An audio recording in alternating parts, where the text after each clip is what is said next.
தெய்வீகமான 5 பொருட்கள் சேர்த்து செய்யறதுனால இந்த பிரசாதத்துக்கு பேரு பஞ்சாமிர்தம் அப்படின்னு வச்சாங்க. இந்த பஞ்சாமிர்தம் வச்சு பொங்கல் செய்யலாம் வாங்க. இது செய்யறதுக்கு 1 கப் அளவுக்கு பச்சரிசியை நல்லா கழுவிட்டு குக்கர்ல சேர்த்து 3 கப் தண்ணி சேர்த்து நல்லா குழைய வேக வச்சு எடுத்து தனியா வச்சுக்கலாம். இது செய்யறதுக்கு ஒரு சீப்பு வாழைப்பழம் எடுத்துக்கலாம். நான் ஏலக்கி வாழைப்பழம் எடுத்திருக்கேன்.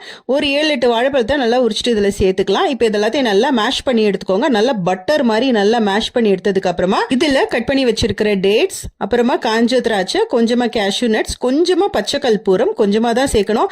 கூட கொஞ்சமா ஏலக்காய் பொடி, அது கூட தேன் ஒரு 2 ஸ்பூன் சேர்த்திருக்கேன். 2 கப் அளவுக்கு நாட்டு சக்கரை பொடி சேர்த்து எல்லாத்தையும் நல்லா குழைச்சி எடுத்துக்க வேண்டியதான். இந்த பஞ்சாமிர்தம் ரெடி ஆயிரும். இப்போ இதுல 2 ஸ்பூன் அளவுக்கு நெய் சேர்த்துட்டு கொஞ்சமா கல்கண்டு சேர்த்துட்டு மிக்ஸ் பண்ணுங்க. பஞ்சாமிர்தம் சூப்பர்பா ரெடி ஆயிடும். இப்போ இதுல சாதம் சேர்த்து மிக்ஸ் பண்ணீங்க அப்படின்னா பஞ்சாமிர்த பொங்கல் சூப்பர்பா ரெடி ஆயிடுச்சு. சாமிக்கு படைக்கிறதுக்கு ஒன் ஆஃப் த பெஸ்ட் பிரசாதம். இதை கண்டிப்பா ட்ரை பண்ணி பாருங்க.